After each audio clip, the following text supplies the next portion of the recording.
Hi there. My name is Doc Hardy. I'm a radio DJ here at WPKN in Bridgeport, Connecticut. My show is called The Doc Hardy Show, and it features jazz, hip hop, fusion, funk, R&B, soul, gospel, as well as interviews with musicians who create and perform that type of music. I've been a radio DJ for 6 years and a radio producer for 4 years. And the interesting thing is I did it without any formal training in a broadcast school. In fact, most of the skills I use to create radio broadcasts and perform them, I learned taking English in high school. That's right, language arts programs in high school and middle school helped me to become who I am today in Bridgeport, one of the top DJs in the state. If you think about it, it makes sense. Language arts involves reading, writing, speaking, listening, and visual representation, as well as viewing things and interpreting them. All skill sets that are used to communicate. And that's what radio broadcasting is, communicating with your listener, in my case, through music and interviews.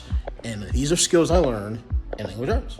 I have to read online articles about the musicians, past and present, the reasons why they wrote a particular song, where they wrote it, and the impact that they hope that that song would have on those who listened.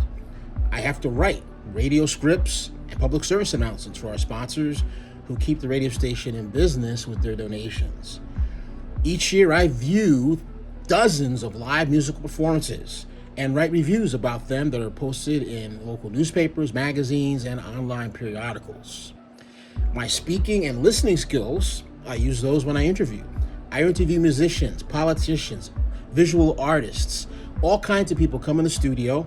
I have to be able to research their backgrounds, ask them pointed questions, direct questions that are going to yield good information, and then listen to their response. And if they don't answer the question or they need to clarify something, I'll be able to direct them and guide them to do so. These are all skills I learned in language arts, and they are a huge help to me in my career as a radio broadcaster.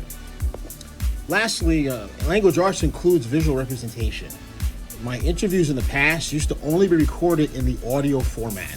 Now we record them with cameras, and the video shots from these shoots we use to create videos for YouTube, my YouTube channel, reels for Facebook and Instagram, and even TikTok videos. These visual representations of my interviews are consumed by those who may not listen to the radio, and so it allows me to get my message out there. I think the thing I most enjoy about being a radio producer and radio DJ is sharing positive messages with my listeners, whether it's in the audio format or the visual format. My language arts background helps me to accomplish those things.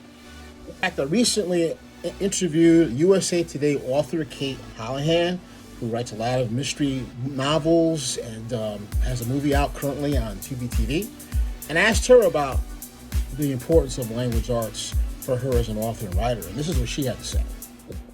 I'm Doc Hardy. This is the Doc Hardy Show on WPKN, and I'm talking to author Kate Hallahan. Kate, let's talk about education for a minute.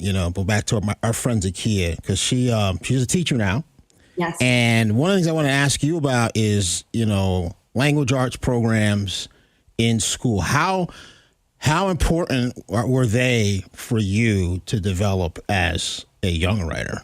So important. I mean, I thanked my high school English teachers in my books, because that was really where I learned to write.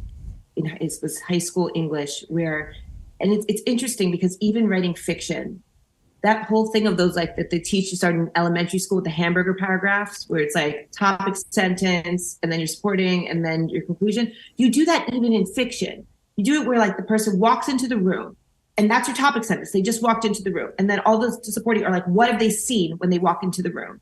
And then you kind of tie that out with, like, they move over and they start talking to someone. That's your conclusion of they walked into the room, they saw what was in the room, and now they're talking to somebody. And now you have the first line of dialogue.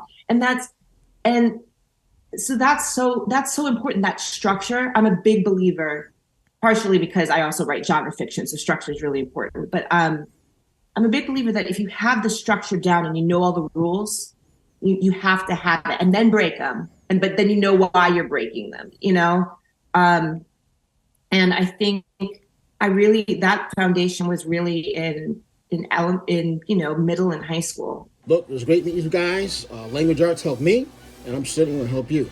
I'm Doc Hardy, signing off. And the way I sign off from my show every week is, music is medicine. I am the doctor. Peace, love, soul, and all that jazz. Bye now.